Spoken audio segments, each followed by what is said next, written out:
Friends, welcome to the Teresa Lusk Show. I am your host, Teresa Lusk, and I have Kyle Sims with me here again today. Kyle, welcome to the show. Teresa, thank you for having me back. It's an honor. Thank you. You know, I don't know if you guys remember, but Kyle's been on the show before, and we talked about a variety of issues. Kyle is actually the campaign manager for Julie Clark, and she's running for District, is it 23? District 23. District 23. U.S. Congress. All right, so she's running for U.S. Congress, and she's a great woman, but Kyle is here to talk about some things going on, including the border, Gold Star moms, and angel moms. And we're going to explain to you what that is here in just a bit. But first of all, Kyle, talk to us about the border. You've been to the border most recently. Mm-hmm. What's going on? Because this is interesting how you and I were just talking about the debate here recently. Right. How they didn't even bring up border issues. Interesting. So talk to us, what's going on there? Well, this is what your typical politician wants to, you know, it's a dog and pony show with these guys. And I can tell you, being at the border and even listening to a lot of other experts that stay down there a lot, just yesterday I heard that over 1,000 a day are coming in. Wow. Over 75% of those are just getting released. So what people need to understand is they may show up for their hearings for their benefits and to get them what they need, and then they disappear. They don't ever show up again for their hearing to get the visa or the amnesty. So we have a lot of illegals running around in this country that we have no idea who they are. And to see the trafficking issue on the border, the fentanyl that's coming through our cities, this problem is just getting worse by the day. It's not getting better. You know, we hear things, I think sporadically. I think usually it's only conservative news outlets that do kind of cover the border issues. Really border crisis. I don't know if you've noticed, but the liberal media doesn't even want you to call it a crisis. They want to call it something else. So I don't even know what liberal word they came up with. But this is certainly something that's important and needs to be talked about, because as we approach the 2024 elections, Kyle, I mean, we're looking for a leader. Me personally, I tell people all this time, I am a Trump girl, but suppose it's not Trump. What then will the next leader, if it's a conservative, you know, that takes our place, that takes the place of the current president, what are their stance on that? Because they didn't even address that at the debate. What were your thoughts on that? I think it's pretty telling that we have people that say they're Republicans in our party and they want what's best for our country, but they don't have the courage to stand. Very few politicians in Austin or D.C. have that courage. If they really wanted to do something about it, why have they not done something until now? This is all a pitch to get them in that seat, get them their pension, their connections, and then they turn over to the lobbyist. I mean, that's what this is all about. That's one reason I decided to team up with Julie, because I do believe in Julie's values. And Julie, after talking to her for hours upon hours, I believe her, and I believe what she says is what she's going to do. And we can't depend on that from many of our leaders. So for those who are new to our show, or maybe this is the first time they see our episode with you and I, tell us a little bit about Julie, because she's, again, running for Congress, but what does she represent? You talked about her values, and we weren't necessarily decided that we were going to cover this, but why not? I mean, you brought her up already, so let's talk about her values just a little bit, and then we'll move on. Well, Julie's a very good Christian lady. She's a small business owner. They have lived on the border. They have a ranch there. Important. They're right in the middle of the epicenter of the illegals. She believes that we should close that border. There should not be anybody coming in unless they come in legally. Right. No illegals coming in. She also knows there's a huge fentanyl crisis in this country. And people don't realize it, but Highway 90 is a major thoroughfare that goes along that border. She has seen bailouts. She's seen car chases. She's seen people on the side of the road that have apprehended illegals, and this is right in their backyard. Oh my goodness. So people need to understand this is not just the border issue. This affects us in North Texas. I think we talked before, 75 and 35 are major thoroughfares for fentanyl and child trafficking. Where do we think all that's coming from? It's coming from the illegals. It's coming from the cartels. So Julie's very big on the First Amendment, very big on the Second Amendment. She does not believe in abortion. She believes that, there's other options out there to handle that situation. And Julie's big on personal responsibility. You can achieve anything in this world if you work hard enough. And I truly believe that. I'm a product of that myself. Sure. And I'm sure you are too. So Julie is a good Christian lady that believes we need to protect the sovereignty of Texas and the United States. Absolutely. And the only way to do that is get good leaders in there that have the courage to stand against the corrupt politicians. Sure. Leaders who are actually conservatives, Republicans, not Absolutely. just rhinos. The Republicans in name only, which she's known as the rhino hunter. Absolutely. One who goes after, or maybe not goes after, but really wants to make sure the public identifies who is saying, I am a Republican, but you're only in name. If you look at the voting history, you're able to identify and go, you're actually not conservative. You should probably move to the other side, which is fine. If that's what people want to do, they can do that. I heard someone say the other day, Kyle, they said it's not a illegal problem, it's a drug addiction problem. And, you know, I'll be honest, it made me think a little bit, and I said, I think both are true. Both are true. So we can deal with the illegal crossings, we can deal with the cartel and all that, but what about in America, in Texas? Do we have a responsibility? What can be done also to help take care of that, where people here aren't requiring the need for drugs as well, that keeps the cycle going? What do you think of that? Well, I agree, but I think in Texas and the United States, one thing that's really important is personal responsibility. Correct. And we all have to understand that nowadays we have $200 million schools. We have $100 million football fields.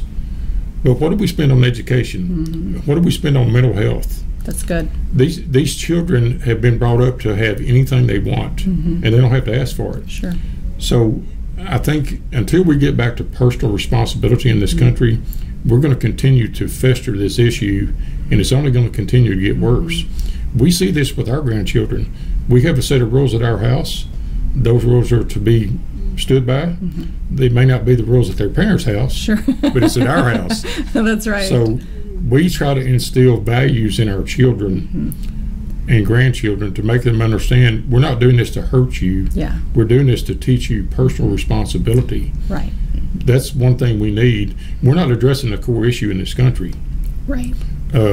Yes, we do have a drug problem, but when we have children that can go out and anywhere in this state, this country, and somebody hand them a pill that looks like a lifesaver or a sweet tart, that's where the problem is.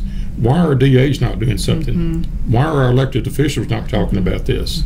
They talk about it at election time, but the rest of the year, you can't get anything out of them. Yeah, I agree.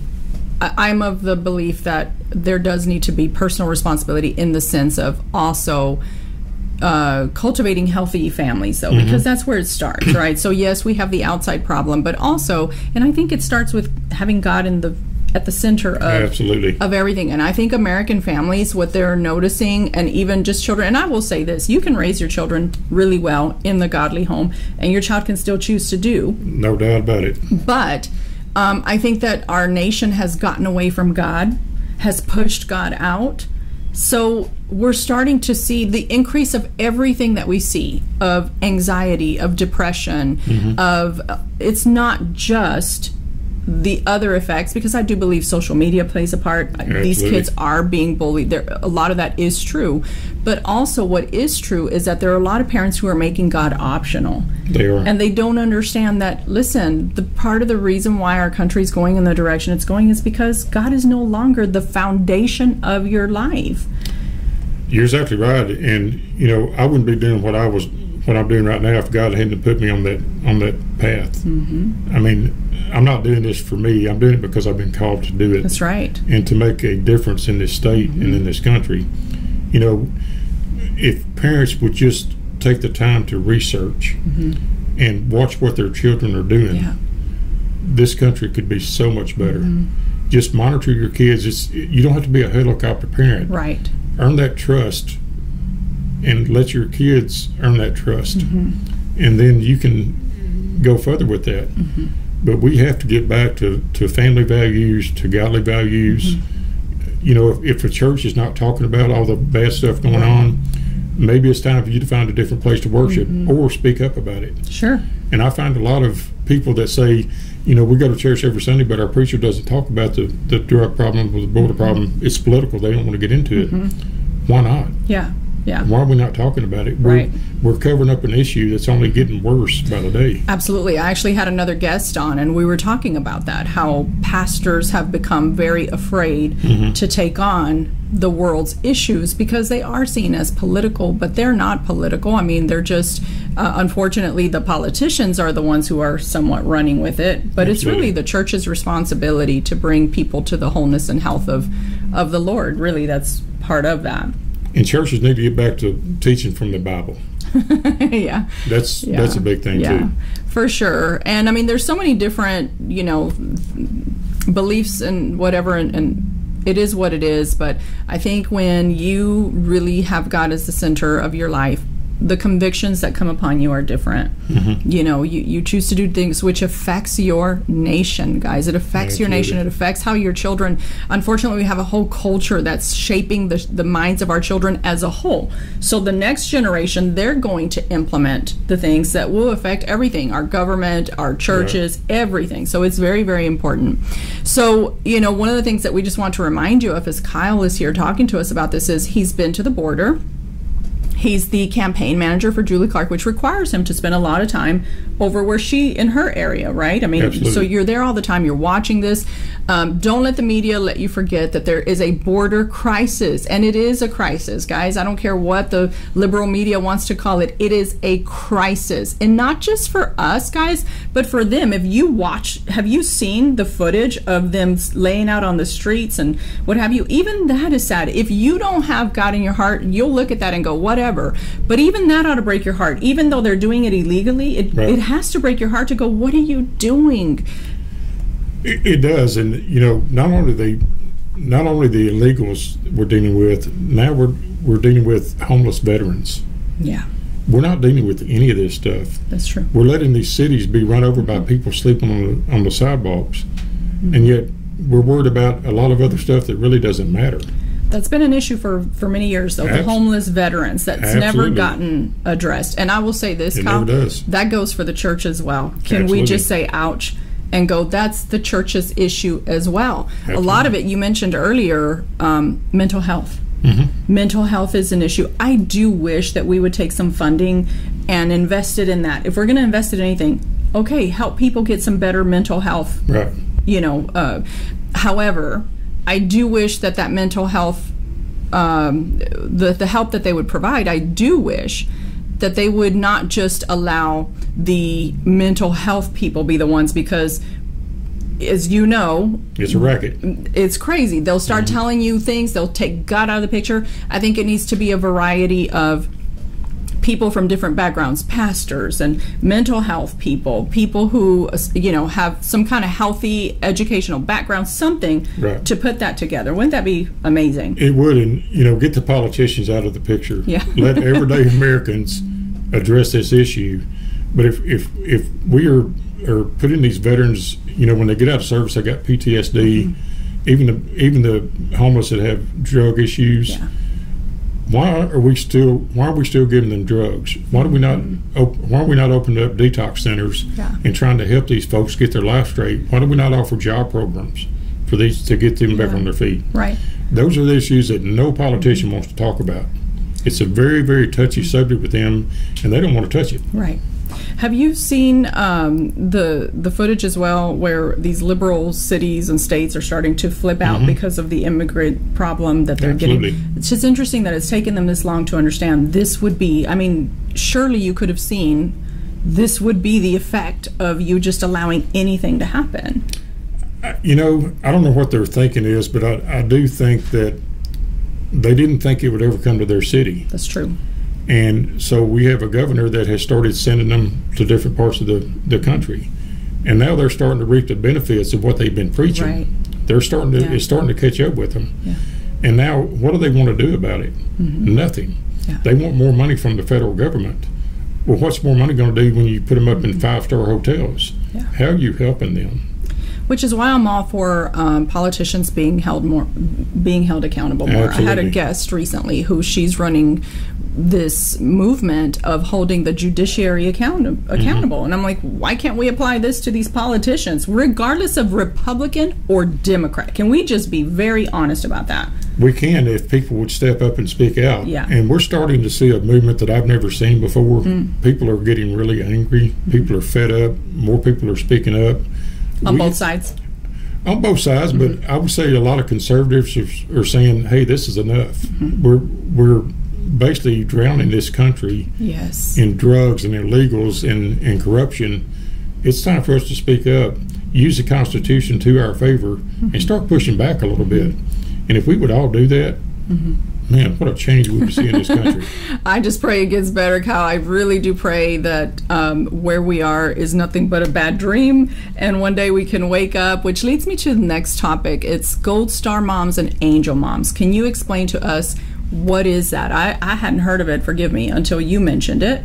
Tell us about that. So a lot of this is parents that had children in the military, even spouses in the military, that have been killed by illegals. Okay. Whether it be a car accident, whether it be a robbery, there's all kind of instances out there. The issue with this is these parents are not getting any attention from the federal government or our state government. They're wanting answers as to how their children died, why they died, what transpired up to that point, and they're not getting answers. So I put a post out on social media a few days ago saying, if you're a Gold Star Angel Mom, please reach out to me. I talked to 8 parents over the last 2 days that have reached out to me. I've got their cell numbers. I had lengthy conversations with them. I want to get these stories out there because they are gut-wrenching, that your son died, but you don't have answers as to why. There's no accountability to our leaders of how this happened, and we're not holding people accountable. Sure. That's what this is all about. What is the reason why you think they're not getting attention? Federal bureaucracy. Because what would happen?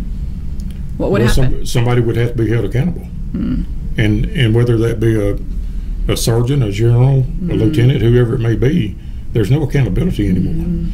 I mean, our military is being decimated right now. Yes. And it's getting to the point where people don't even want to join the military. It's true. It's very true. I talked to a lot of them, and they said, we've got other children in the home, and we're telling them no. We don't want you in the military. Yes. We don't want you to go down that road because of what's happened to us, and we can't get answers. So we're going to start having some Facebook Lives and Twitter Spaces with these moms and parents.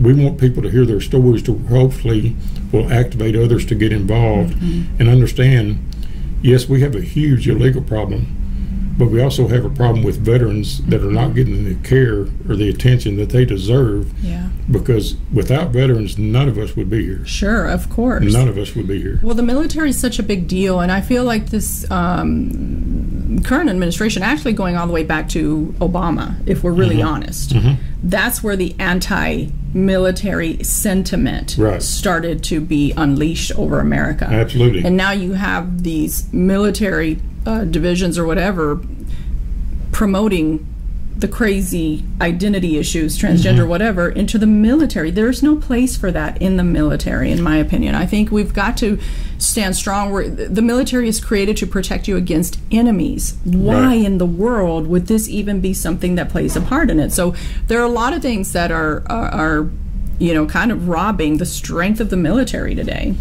It is, and I don't understand why we have to play politics in the military. Those people are putting their life on the line to protect us. Why do we have to bring all the other stuff into the mix just to please somebody? Sure. That's what this is about. And we have to get back to a strong military, none of the transgender stuff. And I've got a friend of mine in Florida that has a podcast. They go on every week. Her daughter was in the service. Well, back in 2020, there were some mandates put in place for these people. She's now dealing with some serious health issues, and she's had to do a medical leave to get out because of what she had to go through. So, I don't understand. I think it's premeditated. I think it's a motive. Oh, absolutely. To destroy this country, destroy our military, our might, our power. Yes. That's what all this is about. Absolutely. Well, that's one of the strengths of America. is the military. That's why we are where we are, because of our military. So if you can weaken it by allowing the craziness of confusion, really, at the end of the day, then you're going to weaken that. And it's really unfortunate for our veterans, men and women who have served, because they didn't. And you know, one of the things I will tell you, though, is that a lot of the people who are veterans would tell you, that's fine. If they're going to do that, we fought for their right to do that. That's hard to hear. It is. But I've heard them say it. Absolutely. I've heard that when there was the whole bowing the knee thing, they were like, we fought for that right even. And it broke your heart. But they're right. But they are right. But it's heartbreaking to think that somebody would be so dishonorable, but they're like, hey, but I fought for even that right. Imagine that. I've heard that before, too, and it's very true. It's unfortunate that people would stoop to that. Right. And dishonor our troops that way. Right. But they did fight for it. Yeah, it's absolutely true. So, you know, I think we're in a season, Kyle, of people are really starting to wake up and say, I've got to speak up about that. A lot of people that I've had here as well, the reason why they're doing what they're doing today is because they said enough is enough. Right. Enough is enough. Where do you foresee our state, of course, this great state of Texas, right? Because we're an awesome state. I'm learning a lot about our state as I'm digging in deeper, and just, you know, but also our nation. Like, what do you think? Do you see? We've got to have some hope somewhere. Sure. So what do you think about that? No, I'm hopeful that, you know, I talk to strangers every day I've never talked to before, and once I explain to them how to get involved, where to go to do your research, they'll call me back and say, man, this is eye-opening. Yeah, I need to get involved. Yes. So I am hopeful that we're turning the tide here. Yeah. 24 is going to be very interesting in what they do. Yes, for sure. The show is coming. Yeah. The circus is in full steam. Yeah. But I do have hope, and I try to remain hopeful. Did we get discouraged every day? Absolutely. But when I can talk to a ghost or mom or angel mom and say, hey, I'm going to help you get your story out there, and all I get back is thank you, thank you, thank you, that gives me hope. Absolutely. You know, it's not about me. It's about helping these people get closer to what happened to their child. Sure. And we all have to do more research. We have to get involved. We talked last time about several ways you can get involved. I put another post up yesterday. Somebody asked me, I've been a couch potato. How can I get involved? Give me 10 points, and I gave her 10 points. If people just do 5 to 10 different things they've never done before, they can make a huge difference in this state and in this country. Well, what are some of those things? Because I'll be honest with you, I think people need to know, but I also want to talk about the reality of the negative inter-party stuff going on, which kind of concerns me, and I'll talk about that in just a second. But what are a few things that our viewers can do to try to change? And by the way, I love doing this because my friends are watching who were never political, and I had a friend tell me a couple of nights ago, she said, I secretly like politics. She's like, I figured out she's like, it's very, you know, it's just amazing how much I'm learning. I love that. That's the goal. I'm addicted to it. I can't put it down. Yeah. I just can't. Well, don't say that. I'm kidding. I'm kidding. One of the first things you do, you need to know who your officials are. Your city council, your school board, your commissioners, sheriff, constables, and then you get to the state level. Know who your representatives are. Then you get to D.C., but in the midst of all that, start typing their name in the internet. Go to Texas Scorecard. Go to Texans for Fiscal Responsibility. There's several sites you can go out there. You can track who's donating to these people. You can then look those people up, see who they're tied to. And when you start doing all this, it really outlines who's really on our side. And it's not hard to find. I mean, somebody gets $1 million from a Democrat and running as a Republican, that kind of tells you where they stand. It's not about values. It's about getting that money and that power. Yeah. So that's two of the main things you can do. Go to your local meetings. Get involved in your school board and your council. Yeah. There is so much tyranny that starts at the local level that moves to Austin and to D.C. These people just don't run for office in D.C. They've got another part in this somewhere. You need to find out where that is. There's a lot of confusion, though, because let's be honest. If we start doing a research on some of the people, you find good and bad. Sure. That's really hard for people who aren't involved in it. It can become overwhelming when you're like, oh my gosh, what do I do with this? Well, you track, the main thing to do is track the bills that they either voted for or they didn't vote for. That's a real good point right there. That's the key. because they can look really good on the surface. They look like $1 million. They speak like a prince, but behind the scenes, they're voting to take our guns away. Yeah. They're voting to take our First Amendment rights away. That's where the proof of the pudding is. Well, that's why Julie's running for this seat, right? Because Absolutely. the other congressman who's there right now, he votes more like a Democrat versus a conservative who represents the values of that district. He did. He voted against Trump on January 6th. He voted for red flag laws. He wants to increase the visa program to give more visas to illegals because it so-called will help our economy. Things like that are things that people did not know when they voted for him. Now, since we're putting it out there, they're starting to say, well, he's not really on our side, is he? So people can find out anything they want on the internet. Sure. It's very, very simple. And if you spent 30 minutes a day tracking people in your area on what they stand for, I guarantee it would change your mind about what you're doing right now. I think that's good. I have a friend who's always saying, follow the money, Teresa, follow the money. But it's not, now it's follow the money and follow the bills that they voted for. Because I actually think that says a lot more sometimes. I was at a location this weekend, and there was a gentleman who was doing some training for us, and he says, well, I had a Democrat come and he asked me for some money, and I was like, wait a minute, it turns out he was a lobbyist, so he doesn't care. He's like going for wherever the money is at. That's right. Oh, it bothered me. Well, there's 7,000 lobbyists in Austin. Wow. 7,000 lobbyists. Lobbyists right now are controlling Austin, and we talked about this before. Republicans have been in charge of Austin for over 20 years. And that's a problem too. The governorship, the lieutenant governor, Senate, and the House. So why are we fighting to protect our children so hard? Why are we fighting to protect our border so hard? And I don't know if a lot of people know this. So there's a housing addition, they call it a colonial, outside of Houston. And they are building these homes for illegals. Wow. It's a big subdivision, cheap homes for illegals. Well, guess who donated to Abbott, the developer? $1.4 million. Why is our governor allowing this to happen in our state? See. There comes a time where you have to separate rights from insanity. And this is why, Kyle, people don't like politics and they don't want to get involved because of things like this. Can we blame them? No, we can't, but I will say that it's our fault of being personally responsible of not holding these guys accountable. It's why we're in the shape we're in. Yeah. If we had started this fight 10, 15 years ago, we wouldn't be in the battle we're in now. That's right. But many people are busy with their lives. They have jobs. They have soccer games and ball games to go to. Let everybody else handle that. We're just going to handle our kids. And this is the sad reality that you have to make time. Yeah. You have to take a little bit of time each day and get plugged in. You don't have to watch national media. That's Everything is at your fingertips on your phone or computer. But you have to get engaged, or this is only going to get worse. Yeah, it's true. It's true, guys. I did see some pretty ugly inter-party stuff with some people who were representing the Republican Party, and I'm going to tell you what. It was honestly, it was disgusting to watch.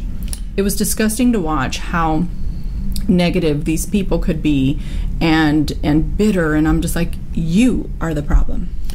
Well, and people have come after me for that before, and what I tell them is, yes, I'm attacking other Republicans in a way that I feel is needed because I'm laying out the facts. If you attack somebody and you don't have the facts, don't do that. Yeah. Make sure you have the history. What I'm trying to do is make people understand just because they have an R beside their name doesn't mean they're an R. Correct. It couldn't be further from the truth. That's why you have to dig in and do your research on it. Staying factual is one thing, and confronting some things, and then just being ugly and being aggressive just for the sake of, whatever. That's where people's identity becomes the politics instead of them being a child of God, if they are, and then just using politics as the tool that we're supposed to use it as. Everybody deserves fair treatment. Everybody deserves a trial by their peers.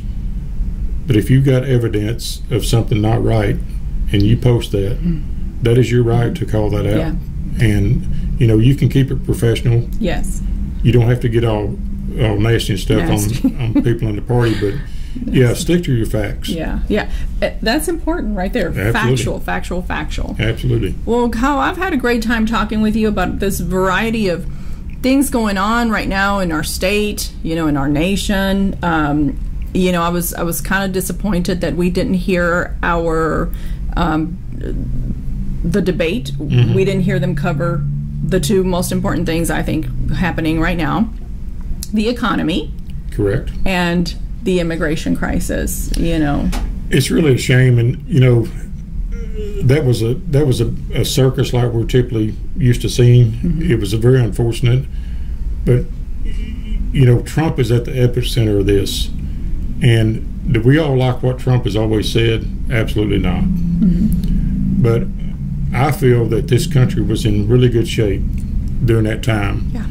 And for all these guys sitting up not making the border or economy number one and number two issue, I have no use for them. I just don't. Mm-hmm. Right. I just don't. Yeah, and it is a big deal. And how anybody didn't bring it up is kind of unfortunate. It's very telling. None of them. I don't remember not one of them bringing it up necessarily. I mean, they may generalize something and say, we've got to get this country back, but what does that mean? What does it mean there's no policy? Correct. What does that mean? Yeah, absolutely. And that's why when you vote for somebody, the first question you ask them is, what are you going to do about the border? Mm-hmm. If they don't give you specifics, don't vote for them. Yeah. They have no answers. There you go. Well, I hope we're left with the best option in 2024, really, which I've already stated my position, but we'll see what happens. I will support another candidate if that's what we're left with. Hopefully it's one who stands up, though. Absolutely. Yeah. It's going to be very interesting. Stay involved locally. Get ready for 2024. Mm-hmm. It's going to be a battle. There you go. Thank you so much for serving in so many different ways. I know we've talked about the childhood sex trafficking, child sex trafficking, the border. We've talked about bringing in a person like Julie Clark for this Congress position. And thank you for staying involved and being a voice and being bold. I do know that a lot of people, they deal with fear of man, fear of people, fear of opinions, fear of the dings that you're going to get on social media. But I do appreciate you for standing. Maybe one day your grandchildren will turn back and say, that was my papa, or whatever sweet name they have for you, and say he stood up for something. Well, that's why we fight. And I do get dinged all the time, but I fear one man, and that's God. Amen. I don't fear anybody else. Amen to that. Well, Kyle, thank you so much. How can people find you? Follow me on Facebook, just my name. My page is public. On Twitter, I'm at Patriot TXS. And on Twitter, I'm KD Sims 9735. There you go. Thank you so much for being on today. Thank you. All right, my friends, there you have it. We'll see you again soon. God bless.